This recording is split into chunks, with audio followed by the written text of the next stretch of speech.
محبت کے لیے بھیک مانگنا چھوڑ دیں اور یہ کریں، آپ خود دیکھیں گی تبدیلی کیسے آتی ہے۔ Stop begging for love, instead do this. جس دن آپ نے محبت کے لیے ہاتھ پھیلانا چھوڑ دیے نا، اسی دن کسی کا دل آپ کے لیے بدلنا شروع ہو جائے گا۔ دیکھیے، مسئلہ یہ ہے کہ محبت مانگی نہیں جاتی میری جان، ہم اپنی عزت دے کر محبت خریدنے کی کوشش کرتے ہیں۔ ذرا سوچیں اس بات کو، یاد رکھیے جو چیز اپنی عزت دے کر خریدیں گے نا، وہ کبھی بھی آپ کی نہیں ہوگی۔ یہ بات دل میں بٹھا لیں، یہ حقیقت ہے۔ اگر آپ کسی کے پیچھے بھاگتے بھاگتے تھک گئی ہیں، ہار گئی ہیں، تو آج میں آپ کو بھگانا نہیں چاہتی، میں آپ کو رکنا سکھاؤں گی، اپنی عزت کے لیے، اپنی رسپیکٹ کے لیے، اپنے حق کے لیے۔ محبت مانگنے والی عورت کمزور نہیں ہوتی، وہ صرف ڈری ہوئی ہوتی ہے کہ کہیں اکیلی نہ رہ جائے۔ چھوڑ دیے جانے کا ڈر، خود کو کھو دینے کا ڈر اسے اندر سے توڑ دیتا ہے۔ ہمیں بچپن سے یہی سکھایا گیا، رشتہ بچاؤ چاہے خود ٹوٹ جاؤ، لیکن کسی نے یہ نہیں سکھایا، خود کو بچاؤ، رشتہ خود سنبھل جائے گا۔ محبت کی بھیک کیسی لگتی ہے؟ بار بار پیغام بھیجنا، خود ہی معافی مانگ لینا، ہر غلطی اپنی مان لینا، یہاں تک کہ وہ بھی جو آپ کی نہیں۔ دن میں بار بار پوچھنا، آپ ناراض تو نہیں؟ اس کے رویے کا جواز خود کو دینا کہ شاید غلطی میری ہی ہوگی۔ آپ کہتی ہیں میں تو بس محبت چاہتی ہوں۔ نہیں میری جان، آپ محبت نہیں، یقین چاہتی ہیں، تحفظ چاہتی ہیں، اہمیت چاہتی ہیں، اور یہ چیزیں مانگنے سے نہیں ملتی، یہ آپ کی شخصیت سے نکلتی ہیں۔ اگر آپ اپنی شخصیت کو نکھار لیں، اسے مضبوط بنا لیں، تو یہی چیزیں خود آپ کی طرف آئیں گی۔ اب حل سن لیں۔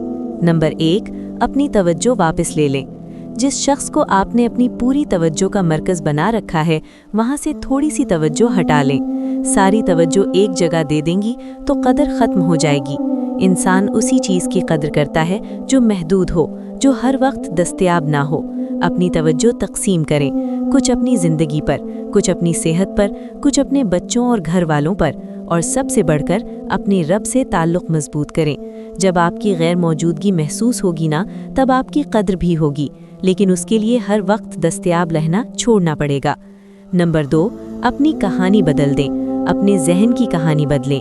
یہ نہ سوچیں کہ وہ میرے بغیر نہیں رہ سکتا یا میں اس کے بغیر نہیں رہ سکتی۔ کہانی یوں بنائیں، اگر وہ میرے نصیب میں ہے تو آسانی سے رہے گا، اور اگر نہیں ہے تو میرا رب مجھے اس سے بہتر عطا کرے گا۔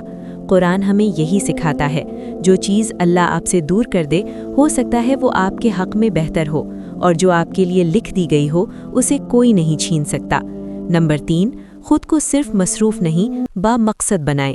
مصروف عورت تھکی ہوئی لگتی ہے، با مقصد عورت مضبوط لگتی ہے۔ کوئی ہنر سیکھ لیں، کوئی کتاب پڑھے، کوئی چھوٹا سا آن لائن کاروبار شروع کرے، اپنی شخصیت کو اپ گریڈ کریں۔ جب آپ کی آنکھوں میں مقصد آ جاتا ہے نا، تو آپ کی آواز میں وقار آ جاتا ہے۔ وقار یعنی عزت، خودداری، سیلف ریسپیکٹ، سیلف ورتھ۔ اسلام ہمیں کیا سکھاتا ہے؟ محبت کریں مگر خود کو مت بیچیں۔ نکاح سکون کے لیے ہے، اذیت کے لیے نہیں۔ انسانوں کے سامنے نہیں، اللہ کے سامنے روئیں، وہ دل بھی بدل سکتا ہے اور تقدیر بھی۔ ایک مثال سن لیں، اگر ایک باغ میں آپ صرف ایک ہی پھول کو ہر وقت پانی دیتے رہیں تو وہ بھی خراب ہو جائے گا۔ رشتہ بھی ایسا ہی ہے، زیادہ توجہ، زیادہ خوف، زیادہ چمٹنا گھٹن پیدا کر دیتا ہے۔ توازن محبت کو خوبصورت بناتا ہے۔